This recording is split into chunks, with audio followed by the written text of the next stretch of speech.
There are two things that we can count on for sure: death and taxes. Hey guys, I'm Becca Niederkrom, and this is WeAreDallasFortWorth.com. Today I want to talk to you about Highland Park Texas Funeral homes in the case that you are looking for one. Like I said, death and taxes are two things we can always count on, and there's going to come a time in your life that you are going to need to find a funeral home.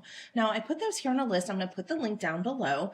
The first one you guys have probably passed by before if you're in the area, and that's the Sparkman Hillcrest Funeral Home. It's right off of Northwest Highway, really close to North Park Center, between North Park Center and Preston Road, right in that area. And so that is a popular choice if you're in the area. Now, not too far away is the Wrestling Funeral Home and Cemetery, and that's on Greenville Avenue. That's a huge space. If you've been anywhere on Greenville Avenue, you've probably passed by this funeral home before. And we also have the Grove Hill Funeral Home on Samuel Boulevard, and lastly, Calvary Hill Funeral Home on Lombardi. So not all of them are in Highland Park, but they're close by to that central part of our DFW Metroplex. So you probably have a lot of questions.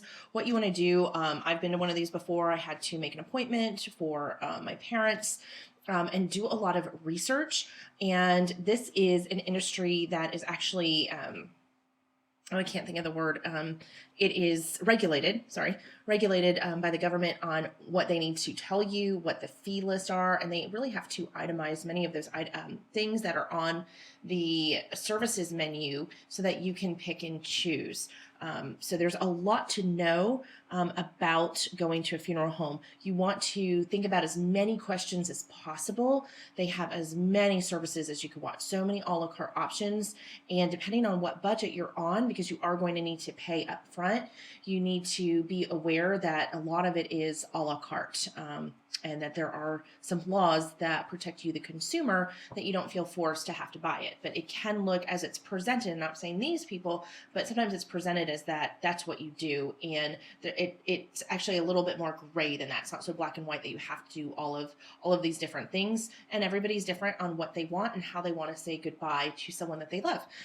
So I just suggest that take a look at this, look at the funeral planning tips, definitely shop around, and try not to get too emotional as far as your spending. Make sure you stick to that budget in all things that you do.